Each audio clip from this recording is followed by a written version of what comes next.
Need the grade on the Owl Express. Chapter 1. Crabby Big, Pointy Claws. I, Nate Dory, am a detective. Right now, I am on a clinky clank walking back and front detective. I am on a train. My dog Sergeant is with me. He is a detective too. We are on a case. We are bodyguard for an hour. Her name is Hood. She belonged to my cousin Olivia Sharp. The case started this morning. Serge and I were visiting Olivia in San Francisco. Olivia is always a detective. Also a detective. This morning, she said who needed to take a train to a special hour doctor in the Los Angeles. A plane is faster, I said. Who doesn't like to fly? She said.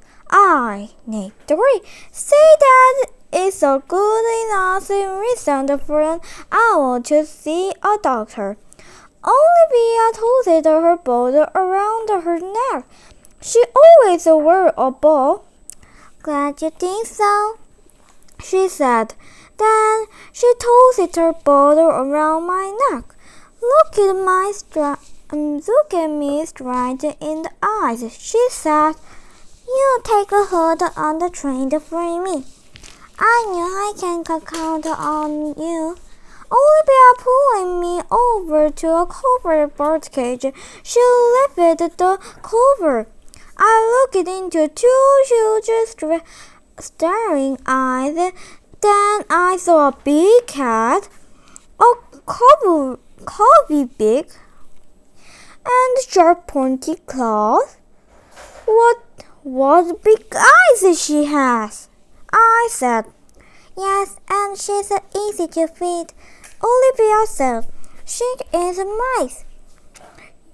You have told me Nate the Great more than I want to know. You have told me Nate the Great more than I want to know.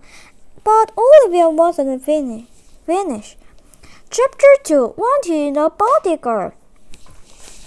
I will catch up with you later, Olivia said. How? Where? When? When the time is right, she said. But for now, we'll drive the three of you in my limo to the train station. Really is Olivia's chauffeur. We had working on another case together. I knew him well. Anything else I should know? I asked. Just one little thing, Olivia said. You'll be a bodyguard. What? Who am I guarding? Who's, of course. Hood? Why does Hood need a bodyguard? Olivia handed me a piece of paper. Look at this, she said. I need to read. It will be a happy day when Hood stops. I'll fly away, your neighbor. I said. Do you think someone in this building is trying to get a ride of Hood? Yes, and I made sure all the neighbors knew that Hood will be on the train today. So if the naughty rider takes the train and tries to get at Hood, I'll catch him over here. Good plan, I said, but why aren't you Hood's bodyguard? Olivia tossed her ball because my neighbors know that I knew what they look like if they see me on the train. I might scare them off. That's why I need you. And was how I, Nate the Great, become a bodyguard for an owl. Chapter 3. All aboard. So then I got into the back of the limo. Willie was already to the front seat with the cover cage beside him. I was glad it was not beside me. Willie turning around. Mrs. Olivia wants Hood to get a good day's sleep, he said. So keep her cage covered. No problem, I said. But isn't owl allowed on a train? And a dog? Mrs. Olivia took care of everything. Willie said. I believe it, I said. Willie started the limo and we were off. I took a pad of paper and a pencil from my pocket. I wrote a note to my mother. Dear Mother, I have a new cat. It is in a cage. I hope to keep it this. I will be back. Love, Nick the Great. When we got to the train station, I handed the note to Willie. A note to you, Mother, Mr. Great. I will send it to her. Thank you, I said. On the train, Willie carried the cage down the aisle. Slaughter was sniffing. People were staring at us. At last, Willie stopped at a door. He opened it. He went into a room and Willie put the cage on a table, patted Slaughter and left. And there were the three of us, Hood, Slot, and me. Chapter 4. Achoo! The train pulled up out of the station. Slaughter kept looking at the cage. Was he trying to be a good bodyguard, or was he afraid of food? I am going out to see what I can learn, I said. Stay here and guard Hood. Soldier did not look happy. I opened the door, walked out, and closed the door behind me. There was a room next to mine. The door was open. A man and a woman were inside. Hello, I said. Do you know an owl named Hood? The man laughed. Hood who? I walked on. Two voices were coming down the aisle. Do you know an owl named Hood? I asked. They laughed. I walked on. I saw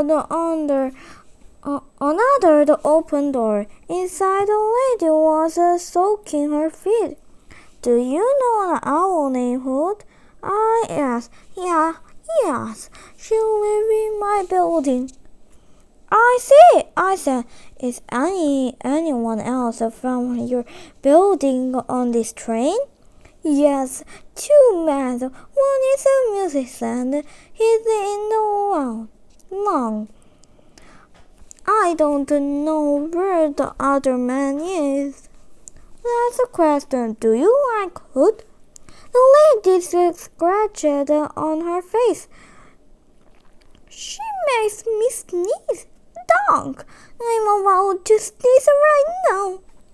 Thank you for the information, I said. I will use it right now. Right now, especially the last part. I took it and rushed away. I knew that the lady had a reason for not liking Hood. Chapter 5. The look alike. I walked on. I passed a row of people. They were sitting, talking, reading, sleeping, or just looking out the windows. I found the I saw a man with guitar. My name is Nate the great, I said. Tell me, do you like Hoot the Owl? Sure, he said. She screeches and it's like music to my ears. Glad to hear that, I said. Now I'm looking for another man who knows a hoot. The musician smiled. The owl man, he looking like an owl. He's sitting in the back there. You don't know him when you see him. Thank you, I said. Writing a song about the sounds. The musician said, a wolf and owls without a towel, but sometimes need to use a vowel. Well, have a good time trying to rhyme, I said. Hey, nice rhymes, the musician said. I walked back to where people were sitting in rows. I stared at anyone. Then I saw a man wearing a spotted shirt and big yellow glasses. His hair stuck up in 2 points. The owl man, I ran over him. Perhaps you like Hoot the Owl? I asked. Perhaps I don't, he said. People keep telling me I look like the big brother. I walk on. Maybe Hoot didn't need a bodyguard. 3 people who knew her were on this train. 2 of those people might not like her. I went back to my room. I opened the door. Serge was standing there with his ear picked up. Like a good bodyguard, he wagged his tail. I looked at Hoot's cage. It was just a word. Really had put in a fine job, Serge, I said. Serge wagged his tail again. Time to rest, I said. I sat down on a couch. I looked out the window.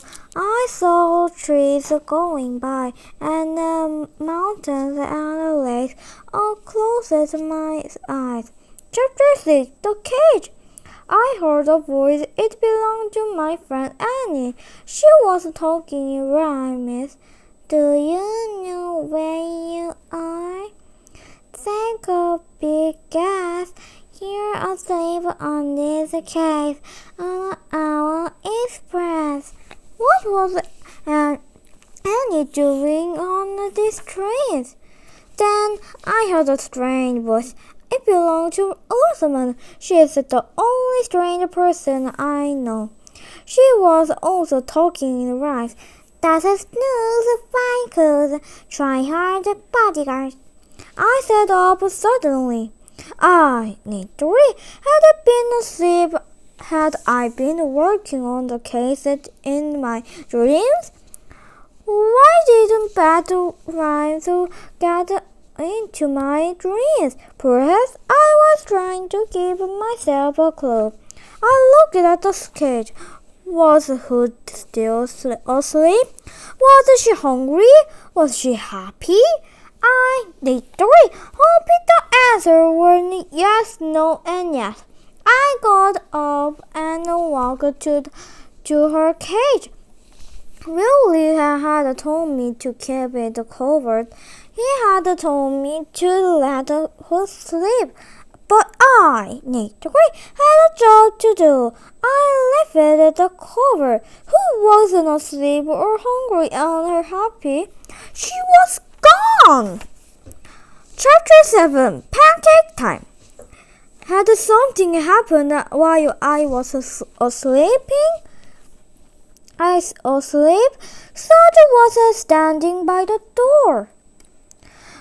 He would have barking or growled if anyone had tired to come in. I stared at the cage. The cover looked the same as before. I peered inside. There was a door and it was closed. There were the patches and they looked clean. Everything looked clean. Whoever had taken hold had been careful to leave anything neat, but who had taken her? And how? I need time to think. I need a pancake. Wait here, Sludge, I said. I rushed to the dining closet. I sat down. A waiter came over. Has anyone ordered a mouse to go? I asked. The waiter laughed. A mouse? Did you know there's an owl on these trains? I asked. The waiter shivered.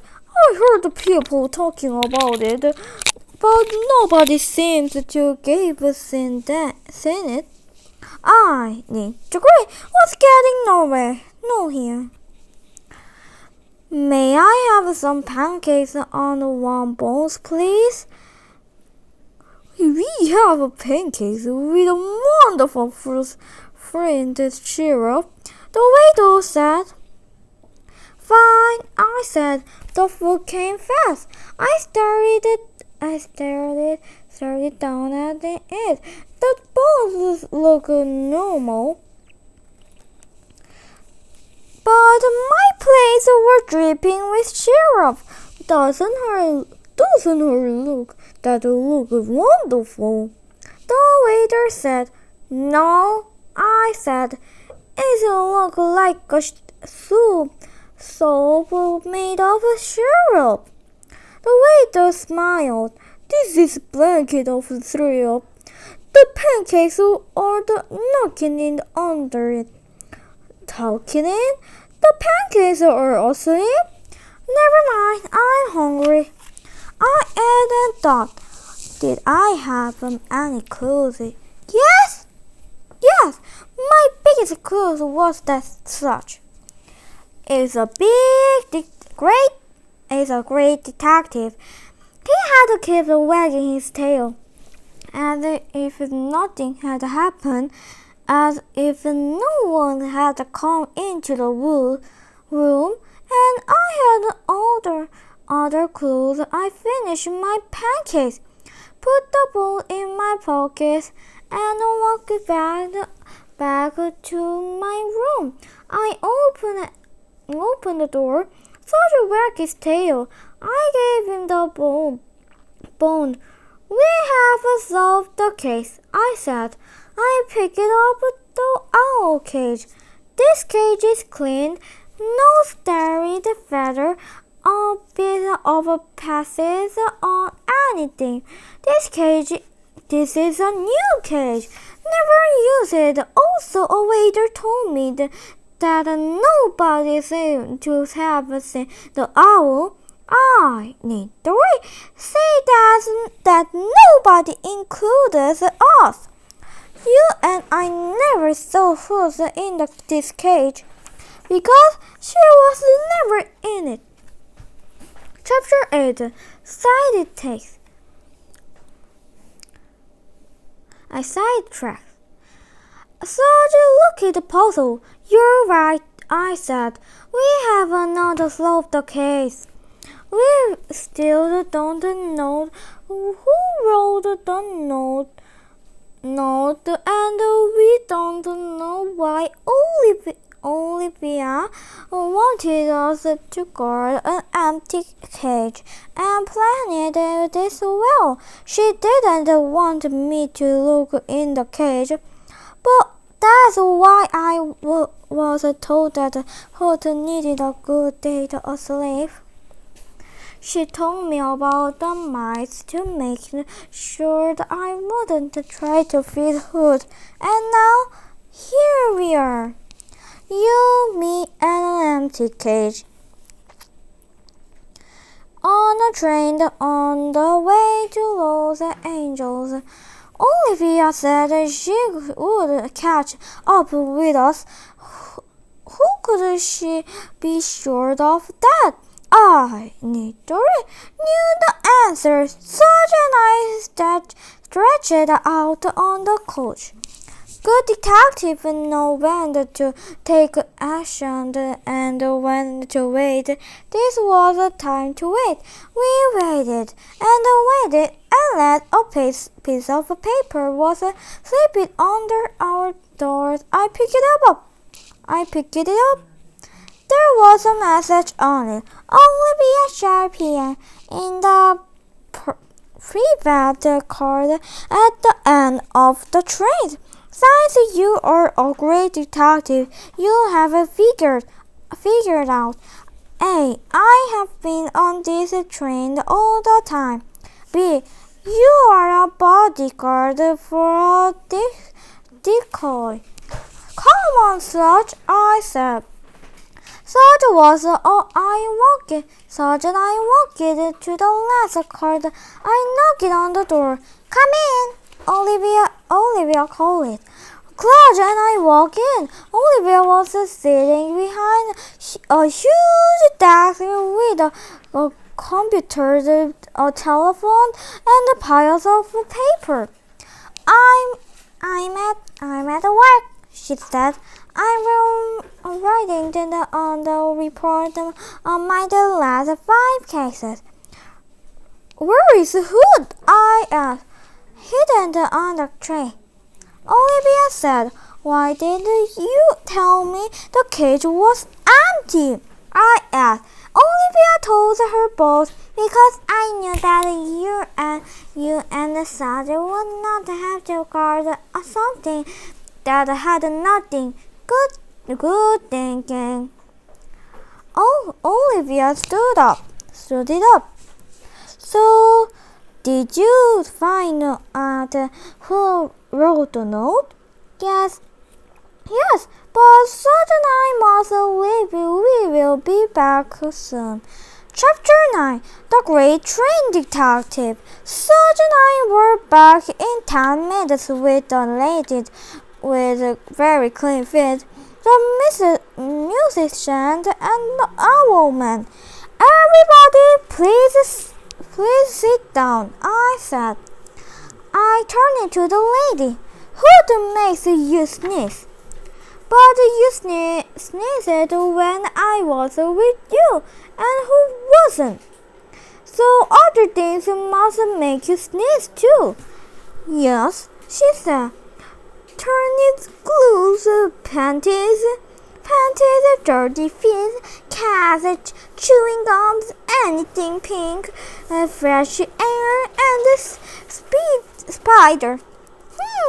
So if Hood wasn't around, you would still sneeze? Yes. Then maybe you do like Hood. Nice fellow, good mannered. I turned to the musician. You like Hood, correct? Yes, said the musician. I turned to the owl man. You do not like an owl, I said. But that's because you want to.